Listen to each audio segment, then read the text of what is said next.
वो जीवन का एक अहम हिस्सा है। आपको नहीं करना, आप हिमालय चले जाओ, बचोगे नहीं। इसीलिए जो बड़े घरों के बच्चे होते हैं, बड़ों घर के मतलब एरिस्टोक्रेसी के बच्चे हैं, वो उनके माँ बाप क्या करते हैं, जीवन के एक बहुत बड़े हिस्से में उनको चैलेंज नहीं लेने देते। अरे अरे मेरा बेटा एसी नहीं है, जनरेटर लगा दो,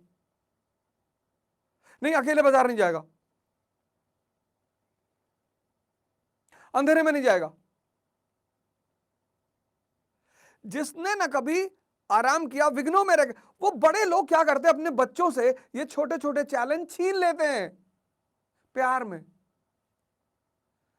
कभी सुना है कि प्यार नुकसान करता? बहुत करता है।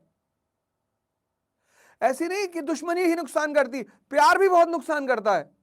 हमें अपने बच्चों के जिंदगी से संघर्ष नहीं छीनना चाहिए। जीवन में विघ्न जब आते हैं, सोते से हमें जगाते हैं। क्या करते हैं? मन को मरोड़ते हैं पल पल। डिप्रेशन, फ्रस्ट्रेशन, टेंशन, आप खुद से लड़ रहे हो। आप आईएएस की तैयारी कर रहे हो, उसमें डेली मिनिमम 7 घंटा पढ़ना है, मिनिमम। और दूसरी सबसे खतरनाक बात, मिनिमम 7 घंटा पढ़ना है, ये बड़ी बात नहीं है, 365 दिन पढ़ना है। जैसे ग्रेजुएशन में तुम थे, तो ग्रेजुएशन में क्या था, तुम्हारा एग्जाम डेट आ गया। जब तुम्हारी एग्जाम डेट आई, तुम्हारे पास एग्जाम शेड्यूल आया, तुमने देखा अच्छा 5 जनवरी टू 20 जनवरी, तो तुम्हें एक फीलिंग आई कि अबे 15 दिन का कष्ट है भाई।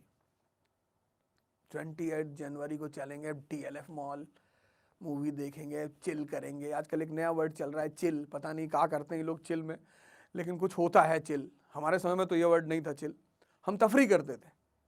हर जनरेशन का अपना एक वर्ड होता है, वो बुरा नहीं होता, अच्छा होता है।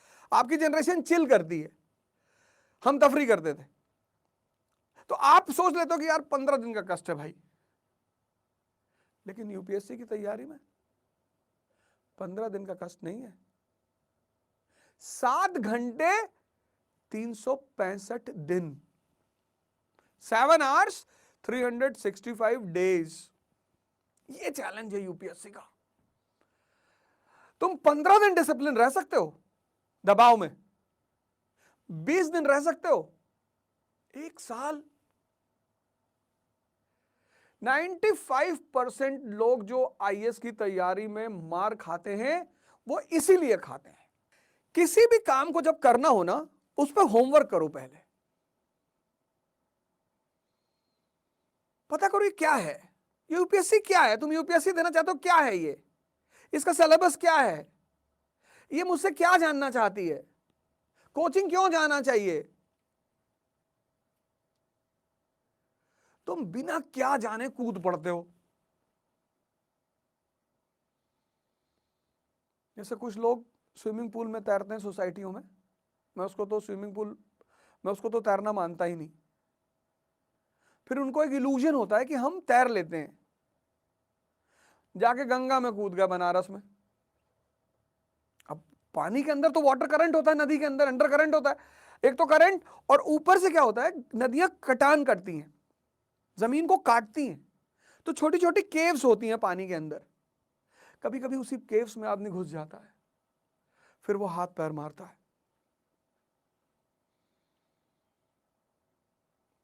और ज्यादातर लोग हाथ पैर मार के मर जाते हैं।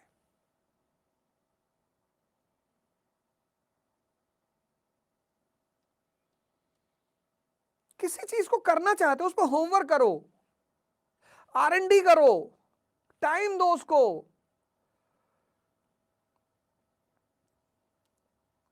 सिविल सर्विस एग्जामिनेशन भारत का एक ऐसा एग्जामिनेशन है जिसको एक ऐसा वर्ग चाहिए, एक ऐसा क्लास चाहिए जिसको